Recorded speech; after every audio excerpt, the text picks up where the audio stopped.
જોવો તો જો 12મા નંબરમાં એ જ કીધેલું છે કે ઇન્ડિયન ઇકોનોમી જે છે એ ડેવલપિંગ કેટેગરીની અંદર છે. ડેવલપિંગ કેટેગરીની અંદર તો ડેવલપિંગ કેટેગરીની અંદર છે તો એ કઈ રીતે આપણને ખ્યાલ આવે છે, કયા કયા ફીચર, કયા કયા લક્ષણો એવું દર્શાવે છે કે ભારત ડેવલપિંગની અંદર આવે છે, કે ભારત મુખ્યત્વે એગ્રીકલ્ચર સેક્ટરની અંદર જોડાયેલો છે. પહેલી વસ્તુ એ. બીજી વસ્તુ ડિસગાઇઝડ અનએમ્પ્લોયમેન્ટ. ડિસગાઇઝડ અનએમ્પ્લોયમેન્ટનો મતલબ થાય છુપાયેલી બેરોજગારી, જેને એકદમ ગુજરાતીમાં કહેવાય પ્રચ્છન્ન બેરોજગારી. પ્રચ્છન્ન બેરોજગારી. પ્રચ્છન્ન બેરોજગારી એટલે શું એ હું તમને અહીંયા થોડું સમજાવી દઉં, બાકી એમ અનએમ્પ્લોયમેન્ટ વાળામાં ડિટેલમાં સમજીશું. ખ્યાલ છે તમને પ્રચ્છન્ન બેરોજગારી, ડિસગાઇઝડ અનએમ્પ્લોયમેન્ટ એટલે ખ્યાલ છે તમને? હા, એ જ તે હું તમને થોડું વધારે સમજાવી દઉં. ડિસગાઇઝડ શબ્દ પણ યાદ રાખો. ડિસગાઇઝડનો મતલબ શું થાય? છુપાયેલું. હવે જો ઇંગ્લિશની અંદર આ શબ્દ પૂછાઈ શકે કે ડિસગાઇઝડ. ડિસગાઇઝડનો મતલબ અથવા તો એવો પ્રશ્ન એવો પૂછાઈ જાય કે which of the following word means to hide, એટલે કે છુપાયેલું, એ શબ્દનો સમાનાર્થી શબ્દ કયો છે? તો ડિસગાઇઝડ શબ્દ જે છે આવી જશે. બરાબર.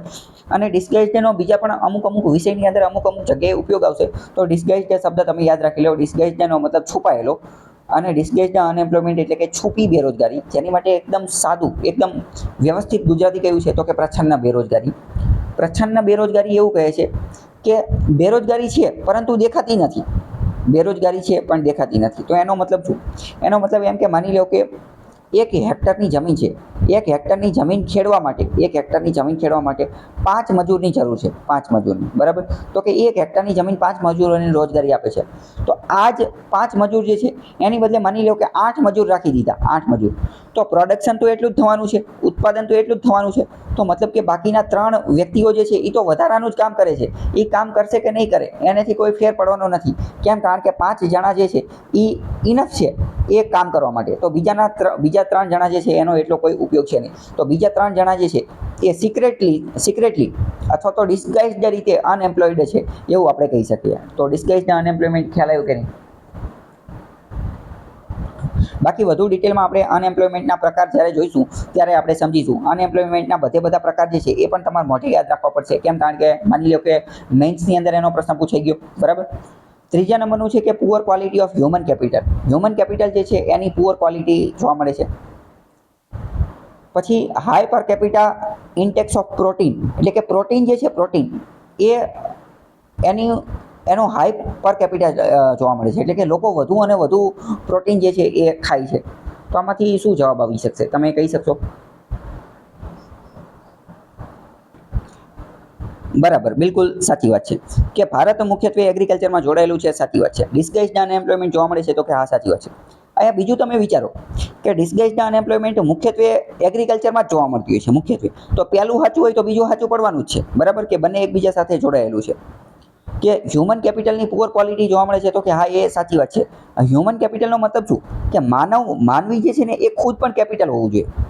તમે વિચારો કે ભારત વિશે એવું કહેવામાં આવે છે કે ભારતમાંથી જેટલા પણ એન્જિનિયર બહાર નીકળે છે ભારતની કોલેજોમાંથી, એમાંના 80% એન્જિનિયર એવા છે કે જે જોબ મેળવવા માટે લાયક જ નથી. એમની પાસે એ પ્રકારની સ્કિલ જ નથી, કે ખાલી ડિગ્રી છે પરંતુ માર્કેટમાં જે પ્રકારની સ્કિલ જોઈએ છે એ પ્રકારની સ્કિલ એમની પાસે છે નહીં. તો આ શું દર્શાવે છે? આ એવું દર્શાવે છે કે આપણું હ્યુમન કેપિટલ જે છે એ હકીકતમાં નથી. હ્યુમન કેપિટલ બનવા માટે એ લોકો લાયક નથી. ખાલી ડિગ્રી મળી ગઈ પણ હકીકતમાં એમની પાસે જે સ્કિલ હોવી જોઈએ, આવડત હોવી જોઈએ, જે હ્યુમન કેપિટલ જે બનવું જોઈએ એ બનેલું નથી. ખ્યાલ આવ્યો?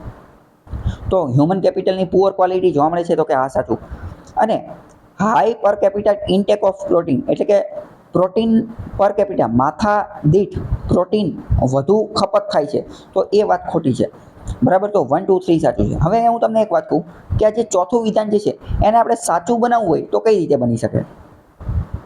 Yes, very good. આગળ લો લગાવી દેવાનું કે લો પર કેપિટા ઇન્ટેક ઓફ પ્રોટીન. બરાબર. કારણ કે માથા દીઠ પ્રોટીન કેવું વપરાય છે? તો કે ઓછું વપરાય છે.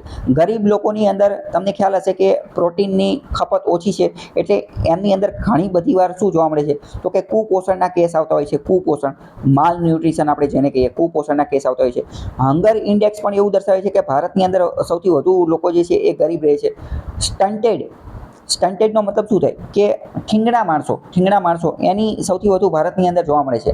અંડર વેઇટ, ઓછા વજનવાળા બાળકોને એ બધું જોવા મળે છે. એનિમિયા અને આ બધી વસ્તુ ભારતની અંદર જોવા મળે છે. તો ભાઈ પ્રોટીન તો આપણે લો ઇન્ટેક છે, બરાબર, પર કેપિટા લો ઇન્ટેક છે, હાઈ ઇન્ટેક છે નહીં. ખ્યાલ આવી ગયો આ પ્રશ્ન?